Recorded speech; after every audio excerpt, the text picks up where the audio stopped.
மேற்கு வங்கத்தில் வன்முறை நடக்க ஆரம்பித்து விட்டதா? வெடிக்கக்கூடிய போராட்டம். சிறப்பு வாக்காளர் திருத்தம் வன்முறைக்கு முக்கிய காரணமா அமைகிறதா? இதனால் தற்கொலை செய்து கொண்ட உயிர்கள். சிறப்பு வாக்காளர் திருத்தம் தற்கொலைக்கு வழிவகுக்கிறதா? இது சார்ந்த முழு விவரத்தை தான் இன்னைக்கு வீடியோல பார்க்கிறோம். வாங்க வீடியோக்குள்ள போலாம்.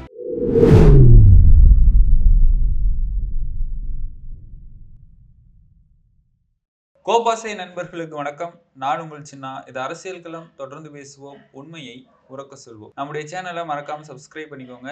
இந்த வீடியோவை ஃபுல்லா பார்த்துட்டு உங்களுடைய நண்பர்களுக்கும் ஷேர் பண்ணிடுங்க.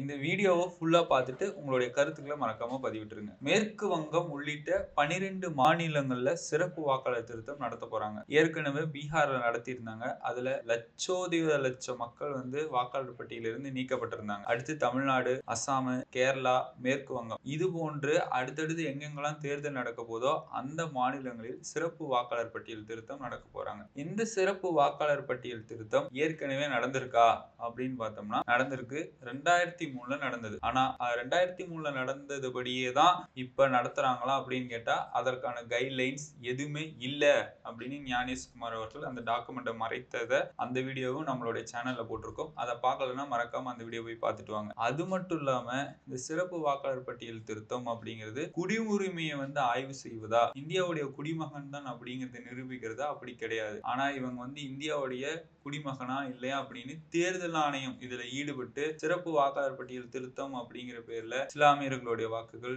தலித்து, பழங்குடியின வாக்குகள், பாஜகவுக்கு யார் யாரெல்லாம் ஓட்டு போட மாட்டாங்களோ அவங்களுடைய வாக்குகள்ல நீக்கிட்டு இருக்கிறாங்க. இதே மாதிரிதான் பீகார்ல இஸ்லாமியர்கள் இருக்கக்கூடிய தொகுதியில கிட்டத்தட்ட 80,000 வாக்குகள் நீக்கப்பட்டிருக்காமா. இந்துக்கள் இருக்கக்கூடிய தொகுதியில வாக்குகள் நீக்கப்பட்டதா அப்படின்னு கேட்டா அது சந்தேகத்துக்குரியதா இருக்கு. அதெல்லாம் பிஎல்ஓ அதிகாரிகள்ல நேரடியா தான் போய் வீடு வீடா ஆய்வு செய்து இந்த டாக்குமெண்ட்ல வெரிஃபை பண்ணி வாக்காளர் பட்டியல சேர்த்தாங்களா இல்ல நீக்கினாங்களான்னா அதுவும் கிடையாது. இவங்களா ஒரு ரூம் எடுத்து அந்த வீடியோவும் அஜித் அஞ்சு அவர்கள் வெளியிட்டு இருந்தாரு. இதெல்லாம் ஒரு பக்கம் இருந்தாலும் வெஸ்ட் பெங்கால்ல அரங்கேறி இருக்கக்கூடிய சம்பவம் என்ன அப்படின்னு பார்த்தோம்னா, வெஸ்ட் பெங்கால்ல சிறப்பு வாக்காளர் பட்டியல் திருத்தம் நடத்த போறாங்க. அதற்கு பயந்து மோடி அவர்களும் தேர்தல் ஆணையமும் புதுசா கொடுத்திருக்கிற இந்த திட்டமான சிறப்பு வாக்காளர் பட்டியல் திருத்தத்துக்கு பயந்து கடிதம் எழுதி வைத்து தற்கொலை செய்திருக்கிறார் அப்படிங்கிற செய்தி வெளியாகி இருக்கு. யார் அப்படின்னு பார்த்தோம்னா, வெஸ்ட் பெங்கால்ல பல்ஹாட்டி என்று சொல்லக்கூடிய இடத்துல 57 வயதான ஒரு முதியவர் பிரதீப் கார் என்று சொல்லக்கூடிய நபர் தான் இந்த சிறப்பு வாக்காளர் பட்டியல் திருத்தத்திற்கு பயந்து கடிதம் எழுதி விட்டு தற்கொலை செய்திருக்கிறார். இது ஒரு சம்பவம்னா, இன்னொரு சம்பவம் அதே மாநிலத்தில் குச்பிஹார் மாவட்டம் ஜித்பூர் அப்படிங்கிற இடத்துல ஹைருல் ஷேக் என்று சொல்லக்கூடிய ஒரு நபர் 63 வயது. இவரும் எஸ்ஐஆருக்கு பயந்து விஷம் குடிச்சிட்டாரு. அப்ப இந்த சிறப்பு வாக்காளர் பட்டியல் திருத்தத்திற்கு பயந்து அச்சுறுத்தலாகி இல்ல இது வன்முறை வெடிக்கிறதுக்கு மிக ஒரு முக்கிய காரணமா இருக்கிறதுனால ஒரு பக்கம் தற்கொலையும் மறுபக்கம் விஷம் குடித்து ஹாஸ்பிட்டல்ல அட்மிட் ஆகிற நிலைமைக்கு வந்திருக்கிறார்கள் வெஸ்ட் பெங்கால் இருக்கக்கூடிய மக்கள் அப்படிங்கிற செய்தி இப்ப வெளியாகிருக்கு. ஏன்னா வெஸ்ட் பெங்கால்ல திரிணாமுல் காங்கிரஸ் ஆட்சி அமைத்திருக்கிறாங்க. மம்தா பானர்ஜி அவர்களுடைய பலமே இஸ்லாமியர்களுடைய வாக்குகள் தான். அப்ப இந்த எஸ்ஐஆர் அப்படிங்கிறதோடைய மிக முக்கிய நோக்கம் பாஜகவிற்கு ஒருபோதும் வாக்களிக்காத இஸ்லாமியர்களுடைய வாக்கை நீக்கிறது தான். அதனாலதான் நம்முடைய உண்மையான வாக்காளர்களுடைய உரிமை பறி போயிடக்கூடாதுன்னு அங்க வன்முறை வெடிக்க போது இல்ல துணை ராணுவம் களமிறங்க இருக்கிறாங்களா, இது போன்ற செய்திகள் இப்ப வெஸ்ட் பெங்கால்ல பரபரப்பை ஏற்படுத்தி இருக்கு. அங்க இருக்கக்கூடிய மக்கள் எல்லாம் அச்சத்துல இருக்கிறாங்க. இப்ப ஹாஸ்பிட்டல் அட்மிட் ஆனார்ல, அவரை போய் திரிணாமுல் காங்கிரஸை சார்ந்த கட்சி தலைவர்கள் சந்தித்திருக்கிறாங்க. மருத்துவமனையில சந்தித்த பிறகு செய்தியாளர்கிட்ட அங்க இருக்கக்கூடிய நபர்கள் கிட்ட எல்லாம் என்ன சொல்லி இருக்கிறாங்கன்னா, உள்ளூருக்கு பாஜக காரங்கள் வந்தாங்கன்னா அவங்கள உள்ள அனுமதிக்காதீங்க. கம்பத்திலேயோ மரத்திலேயோ வைத்து கட்டி வைத்து அவங்களுடைய பெற்றோர்களுடைய சான்றிதழ்லாம் கொடுக்க சொல்லுங்க. அப்படி கொடுக்கலனா வெளியில விடாதீங்க அப்படிங்கிற மாதிரியான செய்தியை திரிணாமுல் காங்கிரஸ் கட்சி தலைவர்கள் அங்க இருக்கக்கூடிய மக்களுக்கு போதித்து இருக்கிறாங்க.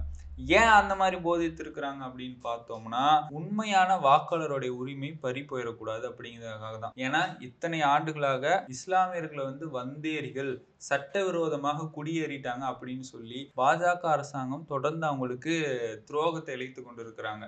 அப்படியாக இஸ்லாமியர்கள் வந்து வந்தேரிகள்னு சொல்லி வெளியே அனுப்பிடக்கூடாது, பங்களாதேஷ்ல இருந்து வந்தாங்கன்னு சொல்லி வெளியே அனுப்பிடக்கூடாதுன்னு. ஏன்னா ஹிமந்த பிஸ்வா சர்மாலாம் தொடர்ந்து இஸ்லாமியர்களுடைய வெறுப்பு பேச்சு, சில சட்டவிரோதமா அவங்க வந்து எங்க நிலத்தை வாங்கி வீடு கட்டிட்டாங்க, வீடெல்லாம் காலி பண்ணுங்க அப்படின்னு சொல்லி அவங்களுடைய வீடுகள் எல்லாம் காலி செய்து விட்டு இவங்க வந்து அந்த நிலத்தை அபகரிக்கிறது, அப்படி இல்லையா உத்தரப்பிரதேசத்துலாம் இஸ்லாமியர்களுடைய வீடெல்லாம் இடிக்கிறது, இது போன்ற சம்பவங்கள் எல்லாம் உதாரணம். அப்படி இஸ்லாமியர்கள்லாம் இப்ப அங்க அச்சத்துல இருக்கிறாங்க. இந்த சிறப்பு வாக்காளர் திருத்தத்தினால நம்முடைய வாக்குகள் பறி போயிடக்கூடாது அப்படிங்கிற ஒரு அச்சத்துல இருக்கிறாங்க. அப்படியாக இது போன்ற இந்த சிறப்பு வாக்காளர் திருத்தம் இதுக்கு முன்னாடி நடந்தது உண்டானா நடந்தது உண்டு. மக்கள் எல்லாம் ஆதரவு கொடுத்தாங்கன்னா கொடுத்தாங்க. இப்ப ஏன் கொடுக்கல அப்படின்னா கடந்த 10 ஆண்டுகளாக ஆட்சியாளர்களை தேர்வு செய்யறது நம்முடைய உரிமை, வாக்காளர்களுடைய உரிமை. ஆனா இப்ப தற்பொழுது ஆட்சியாளர்கள் வந்து வாக்காளர்களை தேர்வு செஞ்சுட்டு இருக்கிறாங்க அப்படிங்கிற ஒரு பிம்பத்தை இந்த ஆட்சி மக்கள் மத்தியில் ஏற்படுத்தி இருக்காங்க.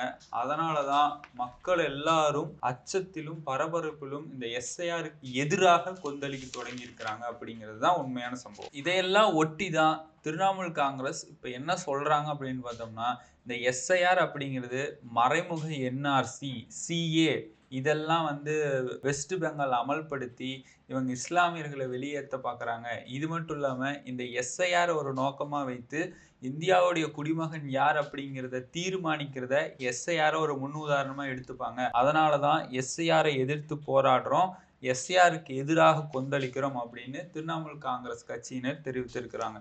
திரிணாமுல் காங்கிரஸ் கட்சியினர் மட்டும்தான் தெரிவிக்கலன்னு கிடையாது.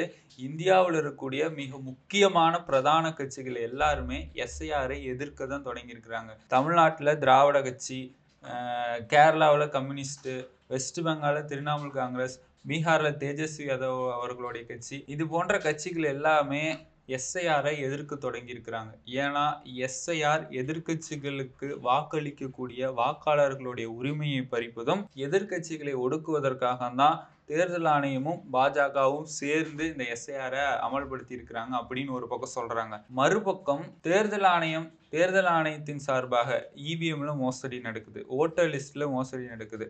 ஆனா இவங்களுக்கெல்லாம் பாஜக வந்து வழக்கறிஞராகவும் காவலராகவும் இருக்கிறாங்க. தேர்தல் ஆணையத்தின் மீது எந்த நடவடிக்கையும் எடுக்க முடியல. ஏன்னா மோடி அவர்கள் சட்டத்தை மாத்திட்டாரு. தற்பொழுது பணியில் இருக்கிற இந்தியாவுடைய தலைமை தேர்தல் ஆணையர் மேல எந்த குற்ற வழக்கு வந்தாலும் அவங்க மேல எந்த நடவடிக்கையும் எடுக்க முடியாது அப்படிங்கிற மாதிரியான சட்டத்தையும் கொண்டு வந்திருக்கிறாங்க.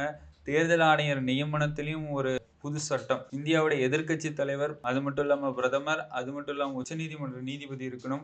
உச்சநீதிமன்ற நீதிபதியவே எடுத்துட்டு ஆளுங்கட்சியிலே 2 பேரை போட்டு எதிர்கட்சி, அப்புறம் பெரும்பான்மையா யாருக்கு வரும்? ஆளுங்கட்சியில் இருக்கிறவங்க சொல்றதுதான் தேர்தல் ஆணையர் நியமனம். தேர்தல் ஆணையர் நியமனத்திலையும் மோசடி, தேர்தலையும் மோசடி, இவிஎம்லயும் மோசடி, ஓட்டர் லிஸ்ட்லயும் மோசடி. இப்படி எல்லா மோசடியும் கண்டுபிடிச்சதுனாலதான் இந்த சிறப்பு வாக்காளர் திருத்தம். அதுலயும் மோசடி. என்னன்னா மக்களே உஷாரா இருங்க, இது வந்து பீகார்ல நடத்தப்பட்டாங்க, அடுத்து இப்ப வெஸ்ட் பெங்கால், தமிழ்நாடு. ஏன்னா 10 வீட்டுக்கு வருவாங்க, 10 வீட்டுக்கு வந்துட்டு உங்களுக்கு அந்த டாக்குமெண்ட்ஸ் எல்லாம் இருக்குதான்னு வெரிஃபை பண்ணுவாங்க. மீதி எந்த வீட்டுக்குமே போகாம இவங்களுக்கு எல்லாம் எந்தெந்த வாக்காளர்கள் தேவையோ அந்தந்த வாக்காளர்களை பிக் பண்ணி எனுமரேஷன் ஃபார்மை இவங்களே ஃபில் பண்ணி இவங்களே சைன் போட்டு இவங்களே அந்த பட்டியலை ரெடி பண்றதுக்கான வாய்ப்புகள் இருக்கு. இது வந்து ஏன் வாய்ப்புகள் இருக்குன்னு சொல்றோம்னா, பீகார்ல நடந்தது. அதை பீகார்ல நடத்தக்கூடிய அதே தேர்தல் ஆணையம் தான் தமிழ்நாட்டிலும் எஸ்ஐஆர் நடத்த போறாங்க. அப்ப இது போன்ற சம்பவங்கள் நடக்காதுன்னு உறுதியா சொல்ல முடியாது. அது மட்டும் இல்லாம உங்களுடைய வாக்காளர் எண் சரியா இருக்கா, உங்களுடைய வீட்டு கதவின் சரியா இருக்கா? ஏன்னா பீகார்ல 00ன்னு போட்டு விட்டு அனுப்பி விட்டாங்க. கேட்டா வீடே இல்லைன்ட்டாங்க. அதுக்கப்புறம் ஒரு வீட்டில் 80 பேர் வசித்ததால சொல்லுவாங்க.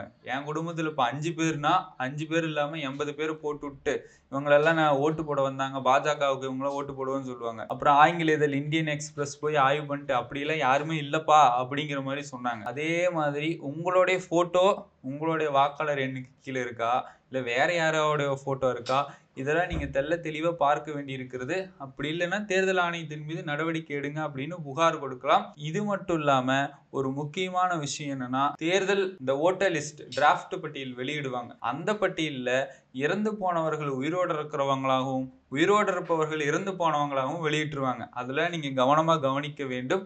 ஏனென்றால் பீகார்ல இதெல்லாம் நடந்தது.